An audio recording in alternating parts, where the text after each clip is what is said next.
Andrew here from Underground Training, and in today's job hunt and mining information video, we are going to look at how you can make a plan to get yourself a mining job.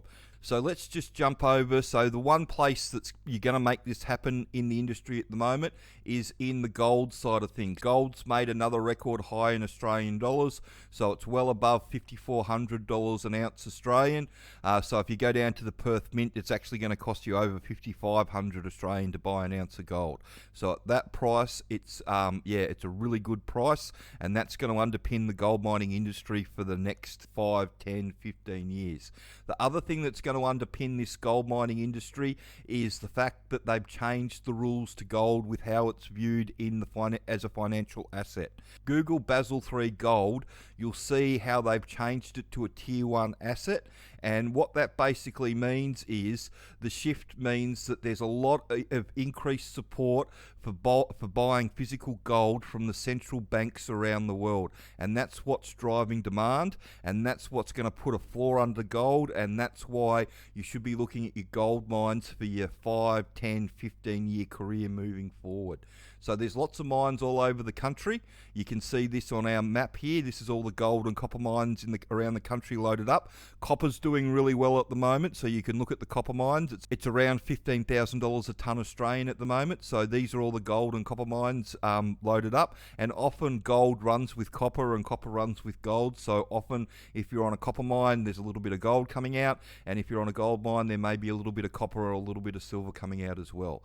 If you type underground into Seek, you will see all the jobs come up, and you don't have to go too far to see the truck jobs and the nipper jobs and the offsider jobs. Everybody wants experienced people for these underground truck jobs at the moment, but anybody that's got 12 months underground truck driving experience, they don't want to be a truck driver anymore.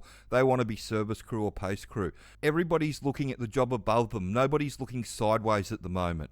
So that's what you got to understand about what's happening at the moment. And all these jobs, the employers, like I said, they'll all want to hire experienced people, but the chances of getting somebody that's experienced for these jobs that's going to be any good at it is very slim. So the majority of these employers are all going to have to hire new starters. So how can you put yourself in the frame to get yourself an entry-level job like this? Well, if you do a bit of research and you plan your mining career, then that's the best way to go.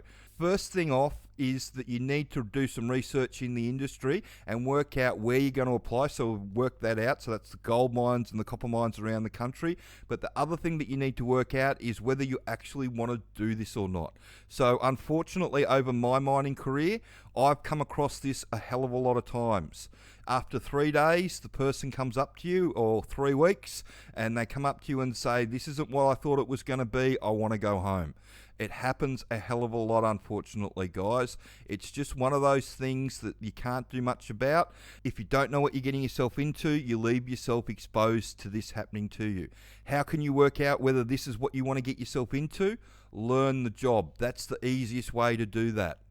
And the easiest way to learn the job is to have a look at our DIY Introduction to Underground Mining course.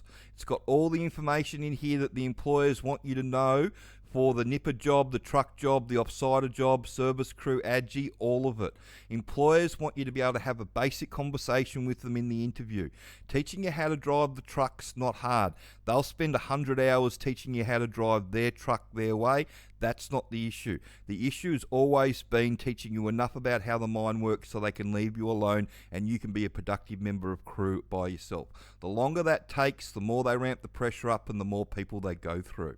So once you work out whether it's for you or not, and 30% of people, 30 to 40% of people, when they find out what hard rock underground mining is, they don't want to do it anymore. If you fall into that category and you can work that out at the first stage here when you do the training, you've saved yourself a lot of time and money, because if you get to the stage where you're 3 days or 3 weeks into it and you work out that it's not going to be for you and you've got to quit and go back to your normal life, I can guarantee you it's probably going to be the worst 6 to 12 months of your life, because you'll have turned your life upside down.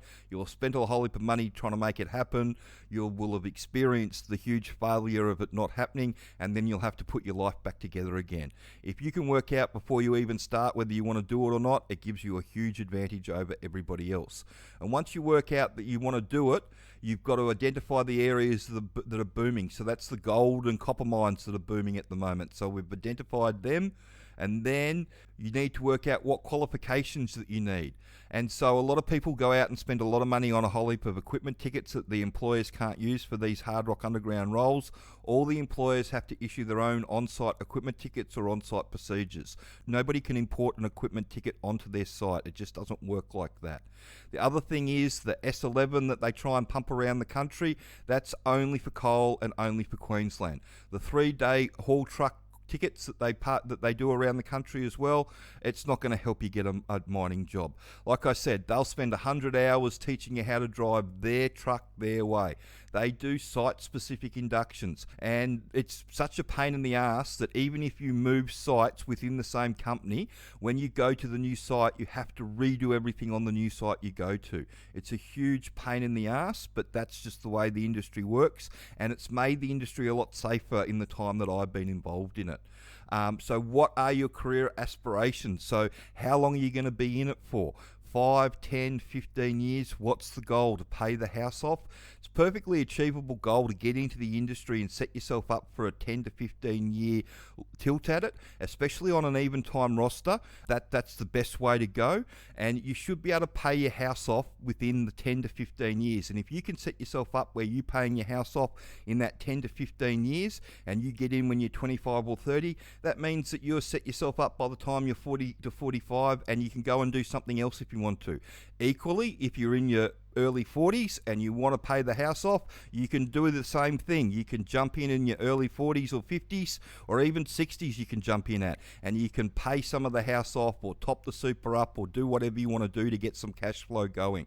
It's the best way to get yourself back on track. Once you do that, once you decide what the plan is, then how do you actually get the hard rock job? So we've identified the job, so you're going to go for a nipper or a truck or an offside or an agi or a service crew or a pace crew role. So you've got your skills up to speed using the training.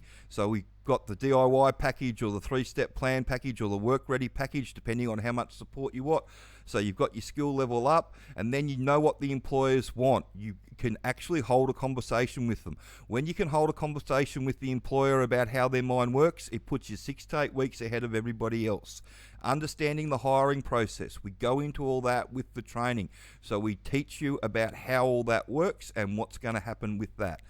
Crafting a strong resume. A resume is a very important part of getting a job. It notifies the foreman that you've done the training and you're ready for the adventure that you're about to jump into.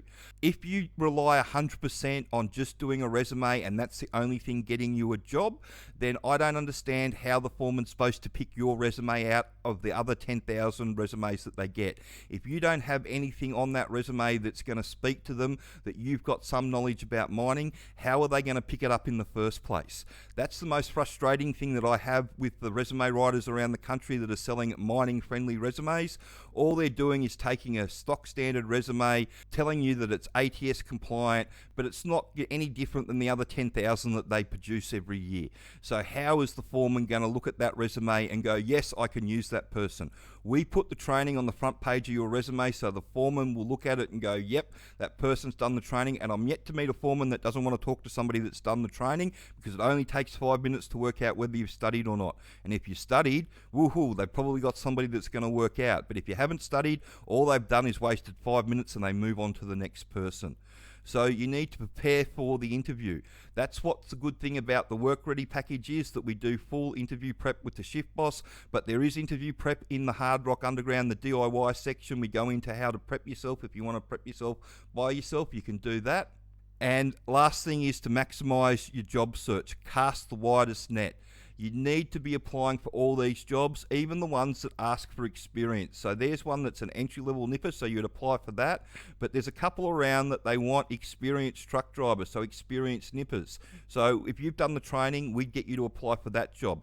Because the reality of the situation, anybody with 6 to 12 months nippering experience, they're looking for the next level up. They're not looking for another nipper's job. So the company will want to hire an experienced person for this role because they don't want to muck around with training because they go through so many people when they get them in green. But the reality of the situation is that there's not many people around that will want to do that if they've got the experience. Everybody will be looking for the next level up. There's a lot of work around the country.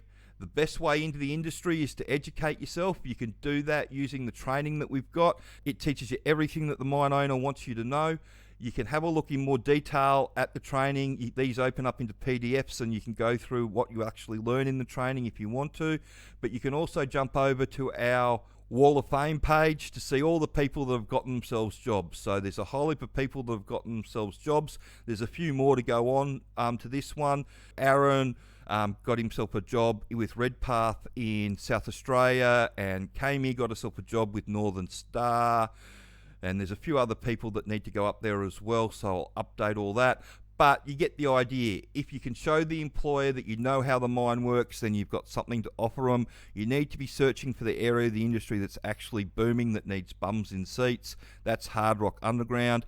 Everywhere else in the industry's got an oversupply of experienced people. So you need to go where they need bums in seats. If you do that, educate yourself, make sure you know what you're getting yourself into.